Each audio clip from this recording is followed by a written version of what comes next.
Assalamu alaikum muhtaram televizor ko'ruvchilar. Ko'rayotganinglar Erkin Osiyo radiosi to'r televiziyasining haftalık xabarlar programmasi. Mazkur programmamizda o'tgan bir hafta ichida radiomizda Uyg'urlarga doir berilgan bir qism muhim xabarlarimizni eslatib o'tmoqchimiz. Men Erkin. Men Gulchehra. Uyg'ur milliy hareket rahbari Rabia Qadir xonim Amerikadagi Nopozliq gazet Wall Street jurnalida maqola e'lon qilib, Xitoy hukumatining Kunming voqeasidagi mavqesiga raddiya berdi. Xitoy hukumati Kunmingdagi voqeani terrorlik voqeasi deb e'lon qilib, uning Xitoyning milliy va diniy siyosati bilan aloqasi yo'qligini bildirgan. Rabia Qadir xonim Wall Street jurnalida e'lon qilgan Kunmingdagi jinoyat haqidagi to'g'ri javoblar nomli maqolasida agar Kunmingdagi voqeani rostla Uyg'urlar qilgan bo'lsa, buningga Xitoy hukumati Uyg'urlarga silayotgan zulm sabab bo'lganligini, Xitoy hukumatining milliy siyosatidan mag'lub bo'lganligini yo'shirish uchun mana shunday ayblashlar bo'layotganligini ko'rsatdi.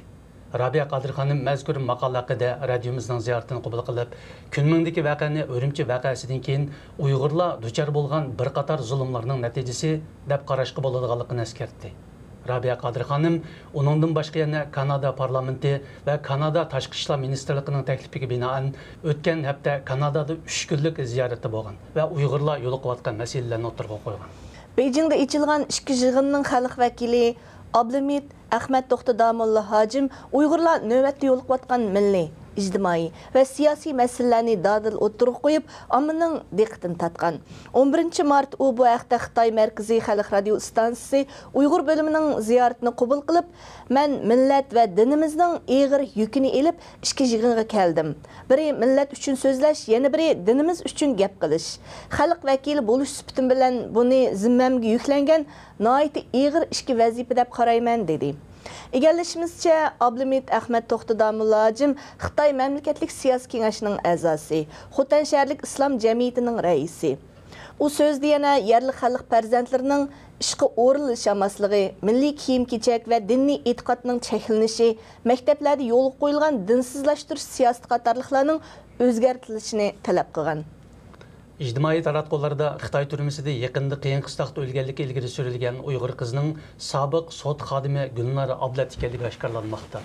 Undidar va Facebooklarda tarqatilgan fikrlarda o'lguvchining Aqsu Avatdan ekanligi, 8 oyning oldida chet el bilan qonunsiz aloqalashdi degan gumon bilan tutqun qilinganligi ilgari surilgan. Radiomizda buningdan dal 8 oy ilgari Avat noyilik sud mahkamasida ishlaydigan bir ayol xodimning davlat maxfiyatligini oshkorlash gumoni bilan xizmatdan to'xtatilganligi haqida xabar berilgan edi. Tekshirish jarayonida ikki xabarda deyilgan kishining biri shaxs ekanligi, yana Avat noyilik sud mahkamasining xizmatchisi Gulnar Ablat ekanligi oshkorlanmoqda. Hozir chet elda yashayotgan Zumrat xonimning aytishicha, Gulnar Ablat tugab ketgandan keyin uning oilasi nazorat ostiga ilingan. Ma'lum bo'lishicha, Gulnar Ablat Xinjiang universiteti qonun fakultetini bitirib, Avat noyilik mahkamada putukchi bo'lib ishlagan. U bultur 6 oyda bir Uyg'ur siyosiy mahbus ustidan echilgan sotdagi adolatsizlikni do'stlarga bildirganligi uchun tutib ketilgan. 10 mart Xitoy doiralari eg'ir alsirgan Gulnarni oilasidagilarga qaytarib bergan. U jiddiy davolantirilgan bo'lsa-mu, qutqizish unum bermay doktorxonada o'lib ketgan. Payshanba kuni Angliyadagi York Penn bayonot e'lon qilib, Xitoy hukumatidan Ilhom To'xtini shartsiz qo'yib berishni talab qildi. York Penn Angliyadagi York universitetiga qarashliq qalamkashlar jamiyati. York Penn bayonotida jamiyat a'zolari va qo'llovchilarga xitob qilib, ularni Ilhom To'xtini qutqizilish harakatiga ovoz qo'shishga chaqirdi va Xitoy hukumati akademik Ilhom To'xtini shartsiz va darhol qo'yib berish kerak dedi. Markaziy Millatlar Universiteti dotsenti Ilhom To'xti bu yil 15 yanvar tutib ketilgan edi. Egallashimizcha, Urumchining Sanfanko rayonida Uyg'urlar barpo qilgan o'ltiraq uy rayoni g'ayriy rasmiy shaklda chaqilishga boshlagan. Halbuki mazkur o'ltiraq uy sohiblari to'lam puliga emas, balki yo'l qurilishiga moslashganlik mukofoti nomidagi oz pulga rozi bo'lishga majbur bo'lgan. Uy cheqish ishlaridan xabardor Urumchidagi Ablajon Hojimning bildirishicha, mazkur yerda o'ltiraqlashganlarning 60%dan ko'proqi Uyg'urlar bo'lib, ularda uy silish ruxsati bor ekan. Ammo shundaqdimi bu zamin egalariga to'lam berilmagan. Navbatda bu ishdan norozi bo'lgan bir qism Uyg'urlar arz qilishni davomlashtirmoqda ekan.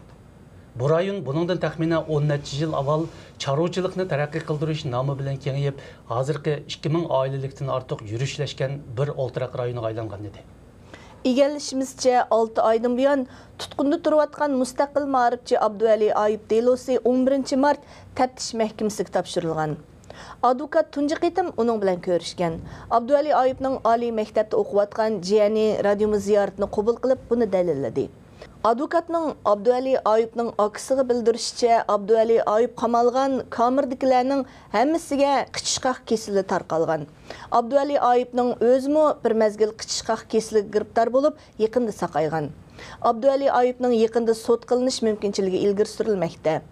U o'tgan yili 20-avgust tutib ketilgan edi.